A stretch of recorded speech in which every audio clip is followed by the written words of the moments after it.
And so the nervous system is always communicating to us through present moment body sensations. And that's the good news and also the bad news, right? Because the good news is that it's communicating with us.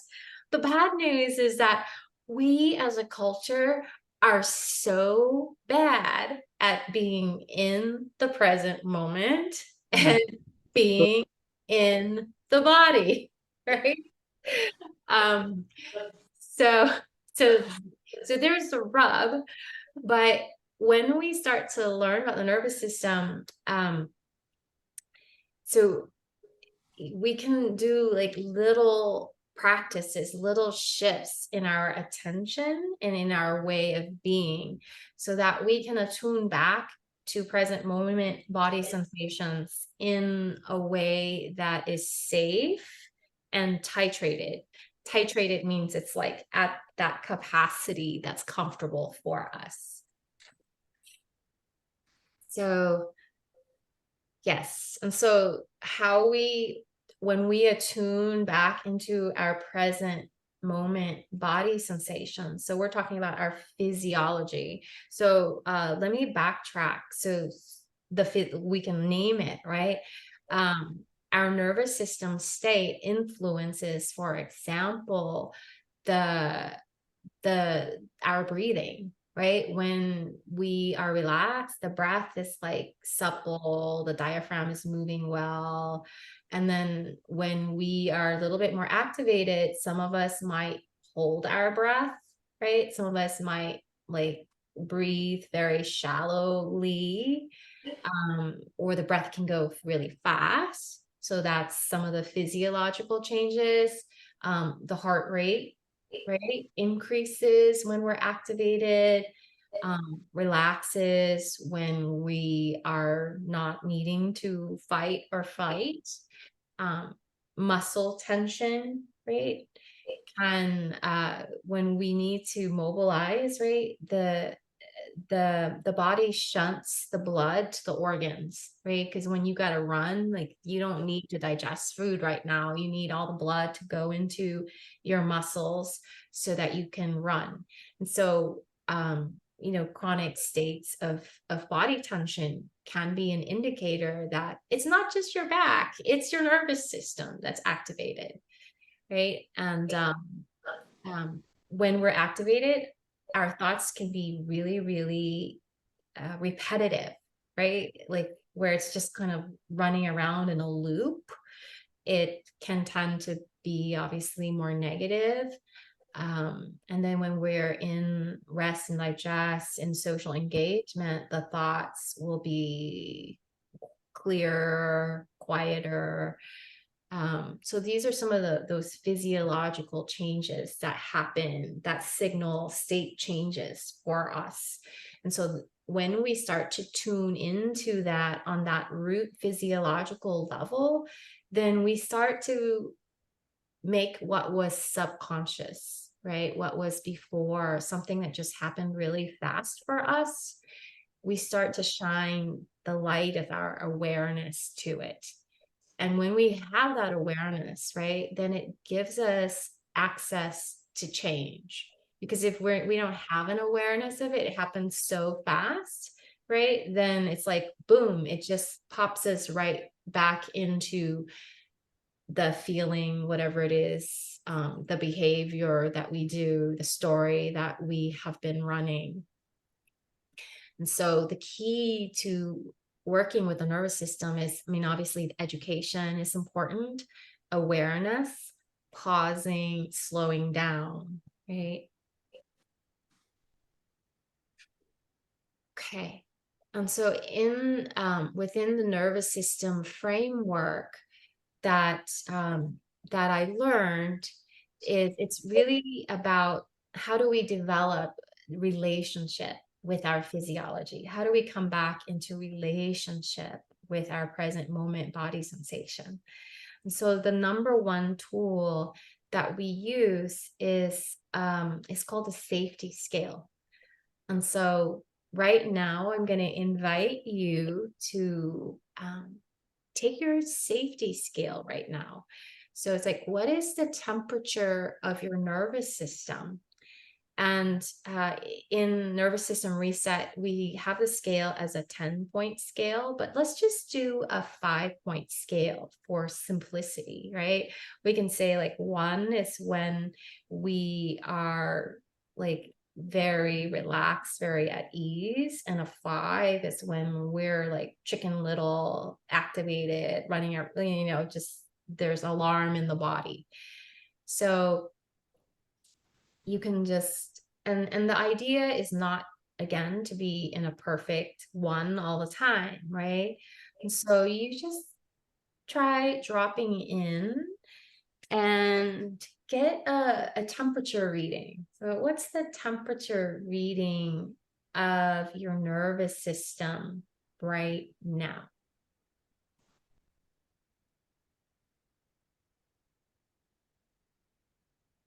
Yeah. And so I'm going to introduce some of the key practices or from NSR, but it's not exclusive to NSR. It's like neurosensory practices. And so we'll try it on. And the idea is for you to track and feel your nervous system and how it responds to these neurosensory inputs, right? Everybody's nervous system is a little bit different. I'm hearing some little echoes. So if you have not muted yourself, if you can mute yourself just for the sound quality. Thank you. Okay, so take your temperature reading. And the first practice that we're going to explore is about taking our attention out into the physical space, right? Because most of the time we're actually physically safe, but our physiology is not in a place of safety. And so by really noticing that our physical space is safe, it can teach us, right, to come back into present moment. So I'm going to invite you to look around your space. Pretend like you're an alien and you just landed into your space, right? It's like, look at it with beginner's mind, like you've never seen this space before. And you can turn around and just take in all the colors, the textures. And then I'm going to invite you to focus, like find one item that really resonates with you, like it feels good to look at, or it's neutral, like nothing that you don't enjoy. And once you have that item that you want to focus on, go ahead and just stay there and really notice all the details that you can about that one item. So the shape of it, the size. So again, being in present moment with it, noticing all the details. See if you can see something new.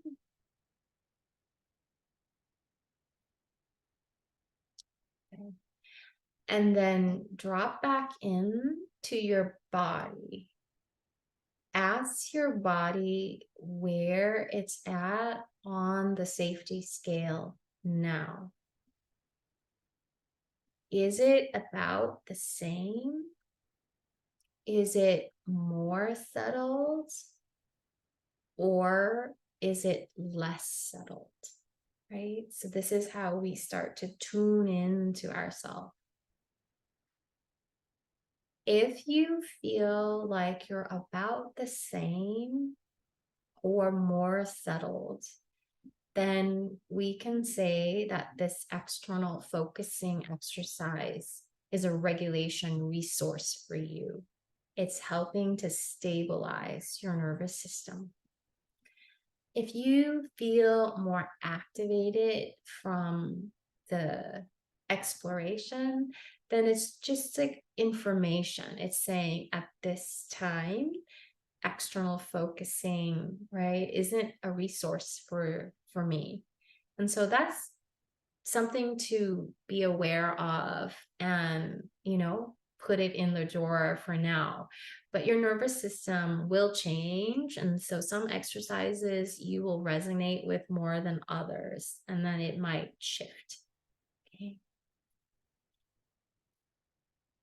Good. And so we're going to go through a couple more explorations. And so um, the the skill that we're developing is, right, focusing, present moment, tuning back in, and tracking our physiology. Okay.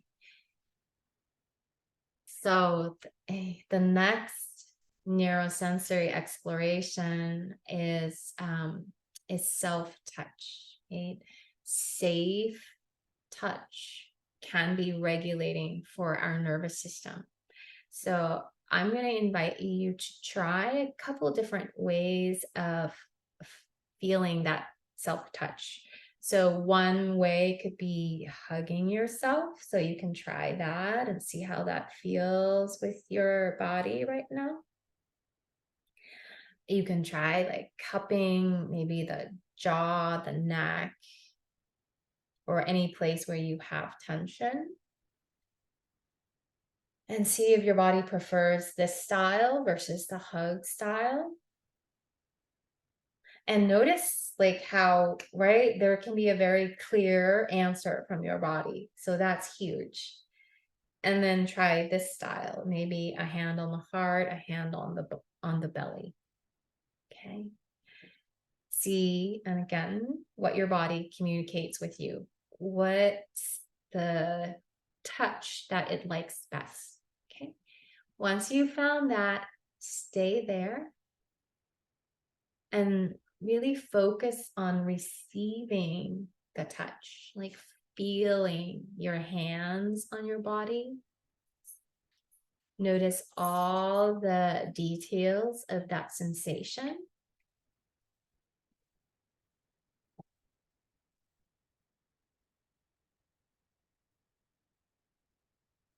Okay. And then tune back into your body. Ask your body where it's at on the safety scale now. Okay. Is it about the same?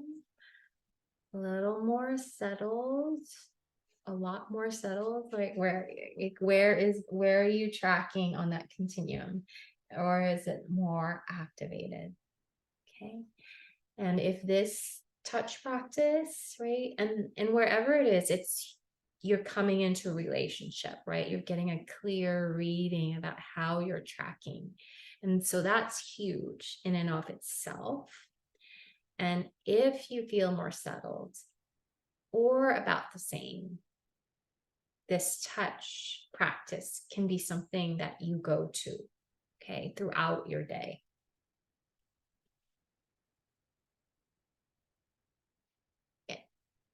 And then the last, let's see how we're doing on time. Okay. I'm just going to tell you this one and we won't do it, but rhythmic movement, right, can be a wonderful discharge pathway. So like the picture, it's running, right? That's a rhythmic movement. Walking, that's a rhythmic movement. So that's another way to discharge stress. And then, if you are in a place where you can't run, like in a meeting with your boss, you can do like small rhythmic movements, right? It could be like a rock or a sway, right? So you can experiment with rhythmic movement as well. It's a wonderful pathway. And I was going to cover some lifestyle changes because I think the big thing is our nervous systems, it's brilliant. It's our body's intelligence, it's our energy body communicating to us. But even though it's brilliant, and just, the end result of billions of years of evolution, our nervous system cannot distinguish between digital and real danger. So one of the reasons why I feel like our collective nervous systems have activated so much is ironically because of screen time, which we're on right now, right? But if we are consuming like so much screen time, and especially if we're consuming like scary things, our nervous system can't distinguish between real danger and digital danger. And our nervous system is also, it's always like orienting to our environment and trying to figure out if we're safe.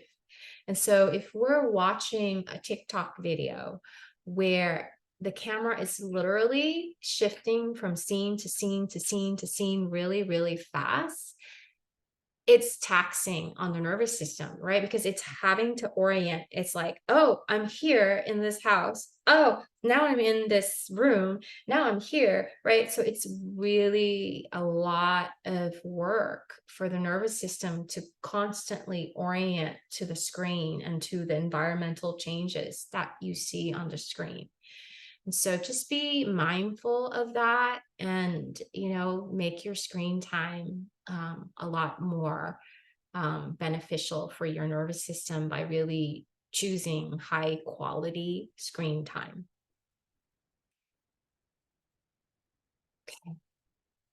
So those are, the explorations that we just did came from my work through nervous system reset.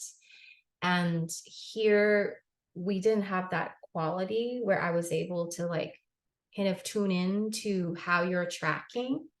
But when we do the one-on-one, right, it's that process of attunement and mirroring, which can be really helpful, especially if we have a hard time like tracking our internal sensations. It can be helpful to have that one-on-one dialogue and process to help you slow down and really notice and feel. And then the nervous system coaching, um, it's designed to span over around 3 months. It's really designed to fit you and your body. And so it's, the rate of the classes, the practices is designed about through how your body responds to the practices. And then there's all these different neurosensory practices that we do, and then there's more education, and there's an additional practice called the restorative tremoring that taps into the natural pathway that mammals use to discharge stress. And then there's support for really breaking down like what our physiology is like when we go into triggered states, so that we can start to more skillfully apply some of these practices when we are working with some places where we're stuck, some places where we tend to go into that sympathetic or go into that collapsed responses. So let me check. Yeah. And so in summary though, like in terms of what we covered today, you can totally start to use it and integrate it into your day. So that's the power of the nervous system work, is that if you can see those shifts happen like in literally just like a minute, right? With your present moment focus and awareness.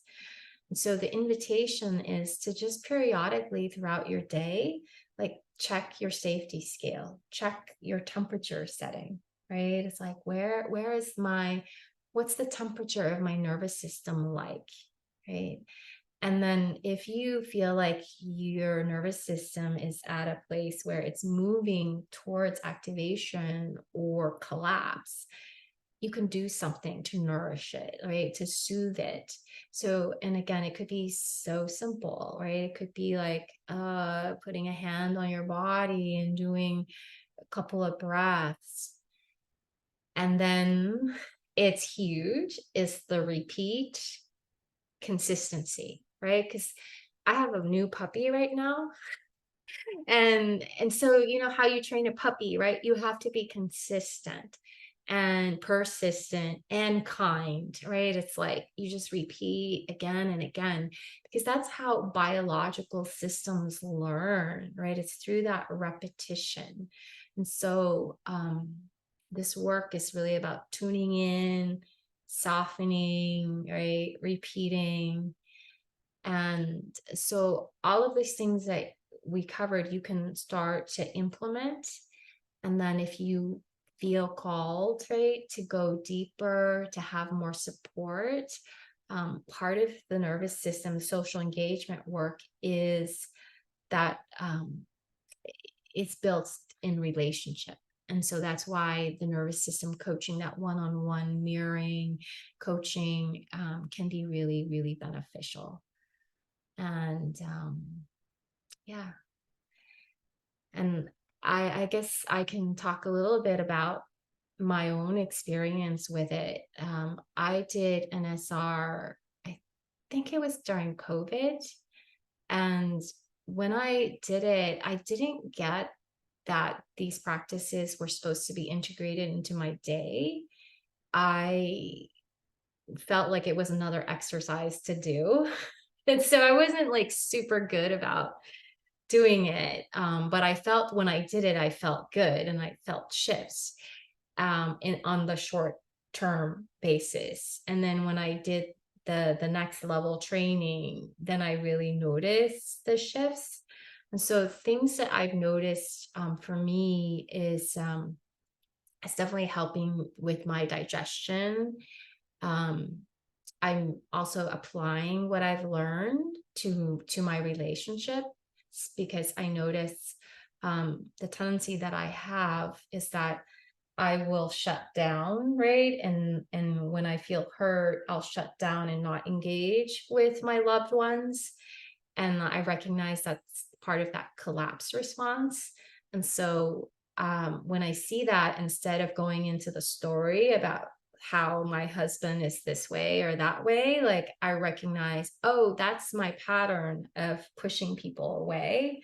And so I'll actually, resist that and come and like have a conversation and connect with my husband more. And that has really helped my relationship. And yeah, and then working with my triggered states is fun.